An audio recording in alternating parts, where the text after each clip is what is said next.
bunda-bunda di sini, siapa yang pagi hari seringkali terjebak hectic morning?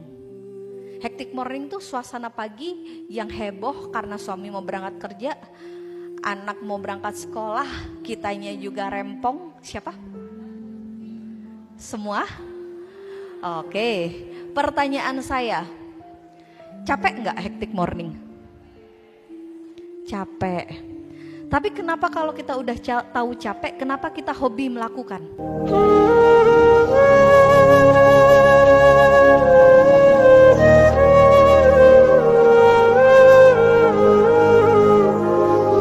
Dan bedanya apa lagi? Kalau bedanya di laki-laki, itu otak paling gedenya laki-laki. Dengerin. Apa isinya? Seks. Seks.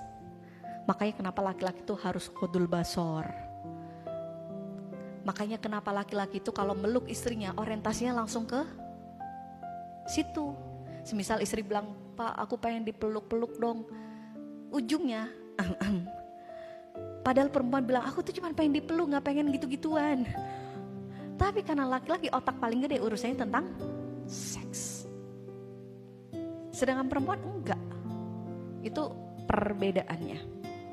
Terus apalagi laki perempuan itu korpus kolosumnya tebal. Dia memungkinkan untuk multitasking meskipun gak bagus multitasking.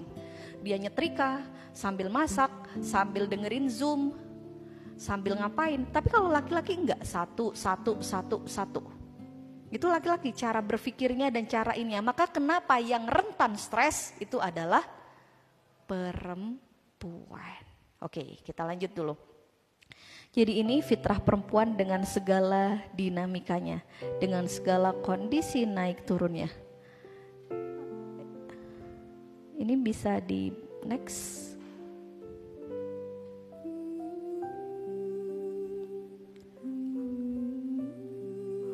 Oke.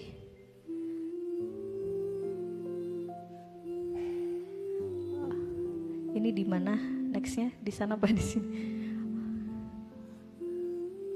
Kayak nggak running ini. Oke. Nah ini menurut American Psychology Association, wanita itu lebih mudah stres. Kenapa wanita lebih mudah stres? Kita pahami, kita belajar dulu tentang keperempuanan, bahwa perempuan dan laki-laki tidak sama. Pertama, perbedaan hormon. Wanita lebih sering mengalami perubahan level hormon. Yang kedua, kondisi genetik perempuan itu lebih rentan mengalami depresi. Yang ketiga, wanita usia 25-40 tahun cenderung mudah mengalami depresi hingga 4 kali lebih tinggi dari pria. Kenapa? Karena fase-fase ini banyak mamah-mamah muda. Fase-fase ini kadang kita melakukan multi peran. Jadi ibu rumah tangga, jadi istri, masih jadi sesuatu di masyarakat. Dan kadang kita mengalami kebingungan mengatur diri kita sendiri. Benar? Dan akhirnya rentan depresi. Kalau sudah depresi, efeknya kemana? Anak. Salah satu efek depresi kalau kita sudah mulai stres, maka efeknya adalah ke anak. Ini kayaknya agak macet. Mas operator, boleh dibantu? Oke. Ya, ini yang disampaikan oleh Dr. Martin Seligman. Siapa Dr. Martin Seligman? Ini salah satu tokoh positif psikologi. Beliau menyampaikan begini, dunia saat ini sedang berkembang pesat dalam segala hal. Tetapi satu yang mengalami drop penurunan yaitu kesehatan mental. Jadi sekarang itu dunia lagi berkembang pesat. Kita bisa video call, bisa Zoom, bisa ngadain sebuah webinar, sebuah acara 1000 partisipan di satu waktu dengan berbeda negara, berbeda tempat. Tapi satu yang sekarang mengalami drop, banyak banget orang sekarang cepet stres, cepet depresi, cepet mudah sumbu pendek. Tahu nggak sumbu pendek itu apa? Apa sumbu pendek? Cepet marah. Hanya karena handuk basah aja udah bisa ngomel 2 hari 2 malam. Betul? Hanya karena piring kotor gak cepet dicuci saja udah bisa yang kayak, ya Allah, hidup hamba kenapa menderita sekali. Cepet banget patahnya. Dan pertanyaannya, gimana anak-anak kita mau jadi anak-anak yang tangguh, yang resilience, yang tahan banting dengan kehidupan, kalau kita emaknya saja gampang banget stresnya. Coba saya mau tanya dulu nih, bunda-bunda di sini, siapa yang pagi hari seringkali terjebak hectic morning? Hectic morning tuh suasana pagi yang heboh karena suami mau berangkat kerja, anak mau berangkat sekolah, kitanya juga rempong. Siapa? Semua? Oke, pertanyaan saya, capek nggak hectic morning? Capek. Tapi kenapa kalau kita udah tahu capek, kenapa kita hobi melakukan? Hah? Kebiasaan. Oke. Sampai kadang banyak anak yang itu punya image bahwa emak-emak itu kalau nggak marah rasanya aneh dan kurang. Bener? Kalau anak ngapain terus kawan-kawan habis ikut kelas healing, terus habis itu mama nggak marah. Beneran mama nggak marah? Itu sampai ragu.